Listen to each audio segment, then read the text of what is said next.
40 ans plus tard, n'était-ce pas le bon moment pour revenir dans la musique pour Isabelle Adjani? En tout cas, l'actrice y fait un retour fracassant ce vendredi 7 juillet en dévoilant une première chanson, Les courants d'Aïr, issue d'un album qui sortira en fin d'année. Si elle semble fière de ce duo avec Gaëtan Roussel, pas question pour la comédienne de se qualifier de chanteuse. Isabelle Adjani, une actrice qui chante. Et qui en est fière. Ce vendredi, la légendaire comédienne aux 5 Césars de la meilleure actrice revient dans le monde de la musique, 40 ans après le cultissime Pull Marine avec un duo explosif, moderne, qui la met en scène aux côtés de Gaëtan Roussel. Une chanson, intitulée Des courants d'Aïr qui figurera dans un album attendu en fin d'année et arrangé par Pascal Obispo durant 17 ans. Pour autant, pas question pour elle de se considérer comme autre chose qu'une actrice, comme elle l'a confié à RTL dans la matinée, « Je suis une actrice qui chante. Je tiens à ce statut-là. Je me place très loin de ce que j'aime écouter », a-t-elle martelé, sourire aux lèvres. Et parmi les grandes voix dont elle est très fan.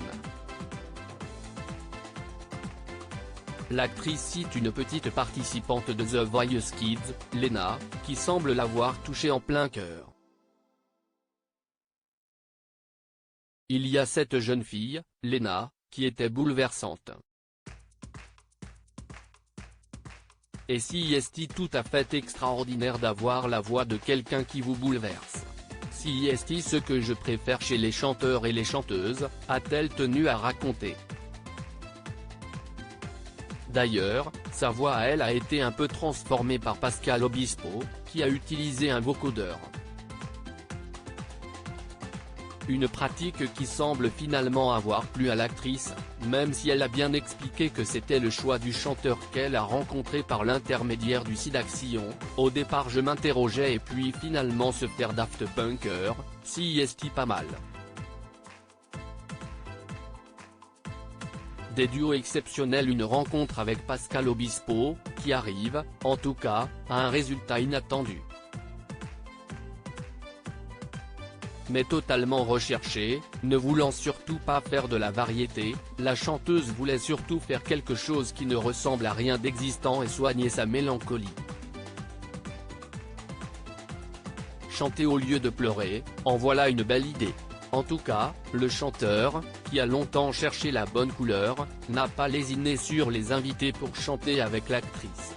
Sil, Youssou N'Dour, Simon Le Bon, Duran Duran, David Sylvian, Japan, Peter Murphy, Bauhaus, Etienne Dao, Christophe, décédé en 2020, Daniel Dark, Taxi Girl, décédé en 2013, Philippe Pascal, Marquis de Sade, décédé en 2019.